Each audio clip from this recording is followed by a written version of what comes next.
On the good side naman, ito guys, yung mga sinasabi natin mga blessings sa inyo, no, mamamanifest nyo tong mga biyaya at blessings na to guys. This is financial gains. Angel number 999 guys. So check nyo yung ibig sabihin yan. Pero ito, these are financial gains mga kapiksi. As in, lalo na guys yung mga ano no, kung meron kayong mga negosyo ng mga kainan, karinderya, o kaya nagbebenta kayo ng mga pagkain, inumin, whatever, restaurant or mga packed lunch, no. Super blessed kayo, mga kapiksi. Parang nararamdaman natin na parang dodoble or it's either dumoble or madagdagan yung kinikita nyo.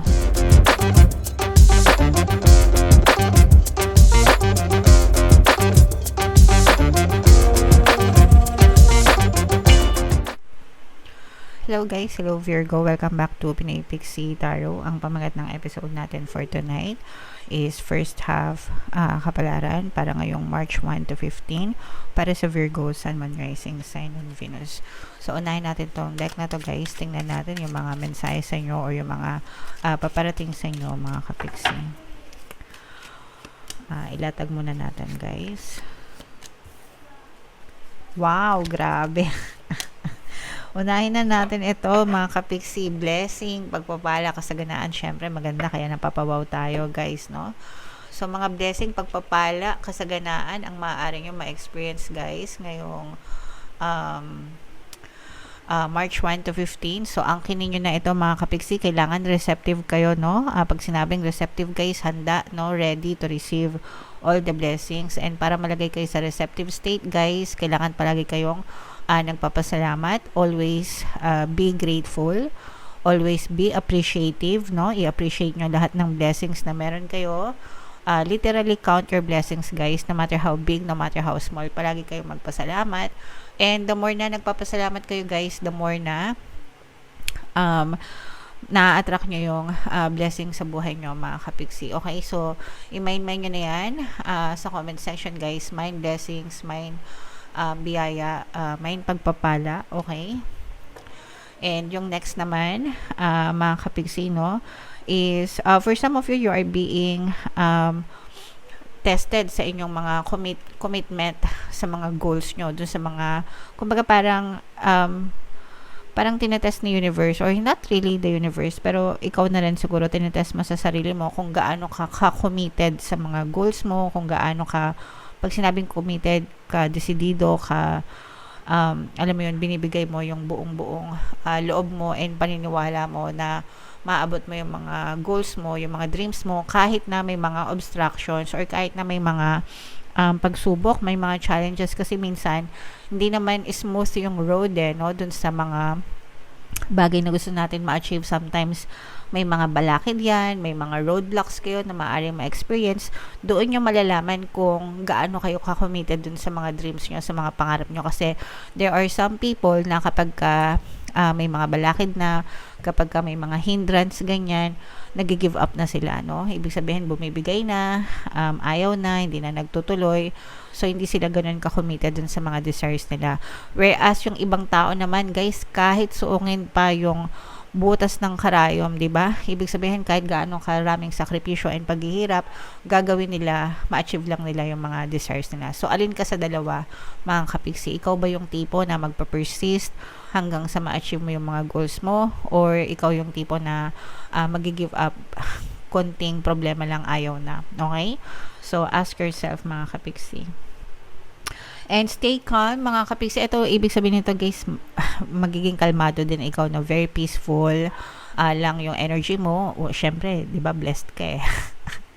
Yung mga blessed na tao talagang mapayapa yung energy nila, mga kapiksi. And kahit na may mga problema kayo guys, always stay calm. Kasi kapag kalmado yung energy nyo, nawawala yung mga resistances nyo, doon talaga pumapasok yung mga blessings, yung mga magandang buhay. Kapag nag-worry kayo, na-stress kayo, mas lalong binablock nyo yung pagpasok ng blessings. So, always learn to be calm always. Meron tayong Tagalog guided meditation guys, yung pampawala ng stress and anxiety.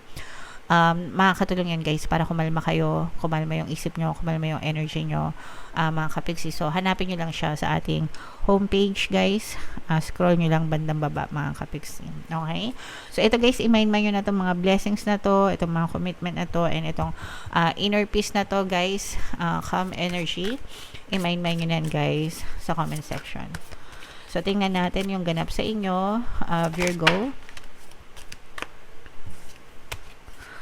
Ngayong March 1 to 15. Habang sinashuffle ko to, panoorin nyo muna yung video natin regarding sa ating paano mag-manifest ng abundance video course. Kapiksi, sawa ka na ba sa mga struggles at hirap sa buhay mo? Masipag ka ba at masikap sa buhay ngunit hindi ka pa rin umaasenso? Ilang beses ka na bang nag-attempt mag-negosyo at mag-invest pero palagi ka pa rin nalulugi? Sa pagkakataon na ito ay maaaring may subconscious beliefs ka na nagiging balakid sa iyong pag-unlad at pagyaman. Introducing, paano mag-manifest ng abundance video course. Dito ay matututunan mong ma-overcome ang mga balakid mo para tuluyan ka ng umunlad, umasenso, sumagana, maging matagumpay, successful at maswerte sa iyong kabuhayan, pera, trabaho, negosyo, salapi at kaperahan ng bonggang-bongga. Dali, mag-send na ng email sa pinoypixie@gmail.com at simulan na ang iyong pagyaman ngayon. Alright, so sa lahat ng gusto mag-avail ng course guys, naka-flash sa screen nyo. Una, meron tayong paano mag-manifest ng abundance video course para sa inyong kabuhayan, pera, trabaho, negosyo, salapi. Meron din tayong paano mawala ang third party at magkaroon ng harmonious na relationship. And meron din tayong email coaching, manifest your desires using the law of attraction. So sa lahat ng interesado guys, mag-send lang kayo ng email sa pinoypixie@gmail.com. So, Virgo guys, kayo ay na-represent ng Queen of Pents sa ating spread. This is both negative and positive. Meron dito guys presence ng air sign, Aquarius, Gemini, Libra, at saka earth signs, Capricorn, Taurus, Virgo. So, for some of you, maaring may ganyang element kayo sa inyong natal chart, or you may be dealing with other people na may ganyang sign sa kanilang natal chart. Unahin natin yung negative energies mga kapiksi. For some of you guys, nagkakaroon kayo ng trust issues pagdating sa pera, no? With another person. Kaya parang natatakot na kayo na magpahiram ng pera or magpautang ng pera mga kapiksi, or magbigay ng tulong kasi for some of you, maaaring natakbuhan na kayo in the past. So let's say for example, baka may nangutang sa inyo tapos hindi nagbayad, tinakbuhan kayo. Kaya ngayon parang natotrauma na kayo na magpahiram ng pera or magbigay ng tulong. And okay lang naman yun. I mean, okay lang na tumulong guys, pero I also advise na kapag tutulong kayo, make sure na yung itutulong nyo na pera or ipauutang nyo is yung amount na kaya nyo lang mawala sa buhay nyo, na tipong kapag hindi kayo nabayaran, hindi kayo iiyak. Okay, and you consider that na tulong nyo na lang sa kanila pag hindi na ibalik sa inyo, kasi syempre pinaghirapan nyo din yan, di ba? Kayo rin yung nagpagod dyan, so deserve nyo din na ibalik yan sa inyo. Pero kung hindi naman, di ba, at least isipin nyo na lang na nakatulong kayo. Sometimes kasi nasisira yung relationship dahil sa ganitong klaseng mga issues mga kapiksi. So siguro mag-set na lang kayo ng boundaries guys, no, if ever man natutulong kayo financial, para kumbaga win-win, kahit papaano nakatulong ka and kahit papaano hindi ka naagrabyado. Alright, on the good side naman, ito guys yung mga sinasabi natin mga blessings sa inyo, no, mamamanifest nyo tong mga biyaya at blessings na to guys. This is financial gains, angel number 999 guys, i-check nyo yung ibig sabihin yan. Pero ito, these are financial gains mga kapiksi.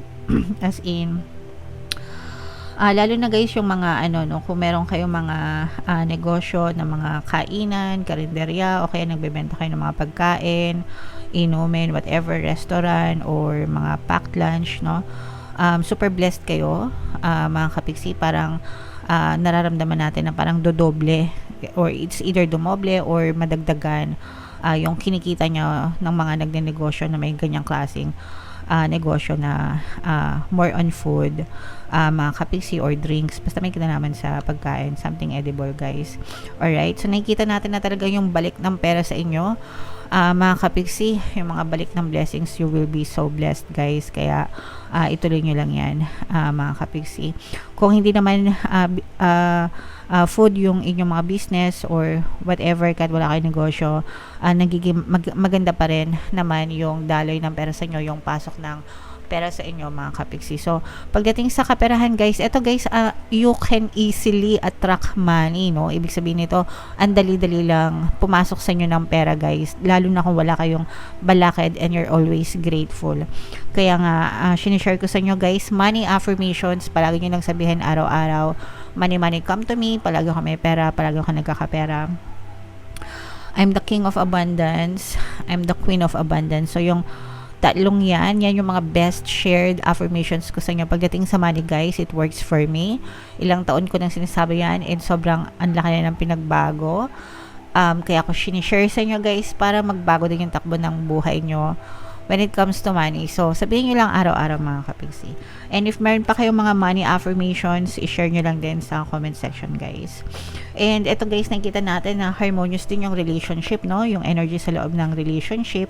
Nakikita natin na parang pinapaliguan kayo ng pag-ibig ng person nyo. Lalo na sa mga text, guys, parang ang sweet-sweet niya. Or kahit hindi sa text guys, kahit parang verbally, sinasabi niya sa'yo, pero parang nararamdaman mo na palaging very sweet. Yung person mas kinikilig naman kayo dyan. Okay, so ito guys, i-mind nyo na to sa comment section. Mind, sweet ang person ko, malambing ang person ko, TLC, tender love and care, and ito mga blessings na to guys sa pera, no? I-mind nyo na yan sa comment section guys. So what else mga kapiksi, tingnan pa natin. So, eto guys, no, for some of you, nagkakaroon kayo ng conflict talaga with other people pagdating sa kaperahan. Kagaya nga nung sinabi natin kanina, no, na yung iba sa inyo, nagkakaroon talaga ng trust issues pagdating sa pera.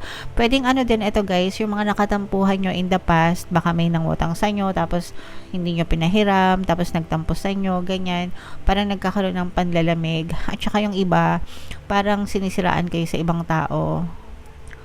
Hindi naman maiwasan yun, di ba? Tapos parang pinangangalandakan pa like sa social media.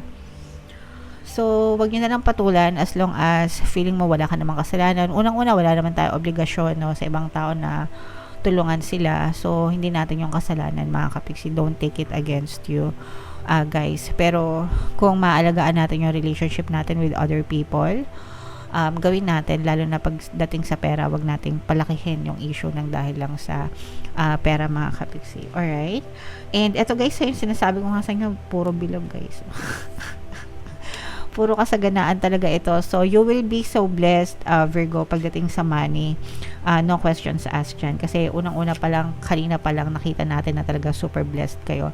So, super blessed kayo. Pagpapalain kayo sa kaperahan, guys. This is financial security, abundance, financial gains. Napakadali talaga na ma-attract nyo yung pera, Virgo. So, lahat ito, i-claim nyo na guys sa comment section. Pwede rin kayong makinig ng mga pampaswerte subliminals natin guys, para talagang maging maganda yung daloy or pasok ng pera sa inyo. Okay? Alright. So, comment down below, Virgo, if feeling nyo nakaresonate kayo dyan. Bunot lang tayo ng isang card pa dito mga kapiksi para sa inyong additional na message. Emotional freedom. Wow, napakaganda nito mga kapiksi, no? Lalo na kung meron kayong calmness, guys. Calmness.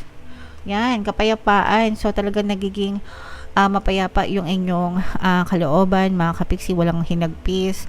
Very important na alamin nyo talaga yung mga emosyon nyo, guys, no? Para talagang makawala kayo sa mga negative emotions and focus on gratitude, focus on love, para talagang magaan. Kapag ka ganun, guys, no, magaan talaga yung pagdadala ng buhay as in. Alright? So, i-mind nyo na rin tong emotional freedom and calmness na to, guys. So, napakaganda na reading nyo, Virgo. Comment down below. Sana naka-resonate kayo. For more tarot readings, guys, ito yung playlist nyo. Ito naman yung ating success stories ng paano mag-manifest ng abundance video course. Click here to subscribe, guys. Ito yung ating mga pampaswerte subliminals. Thank you for liking, sharing, and subscribing. See you again next time. I love you all, mga kapiksi. Have a nice day. Bye-bye.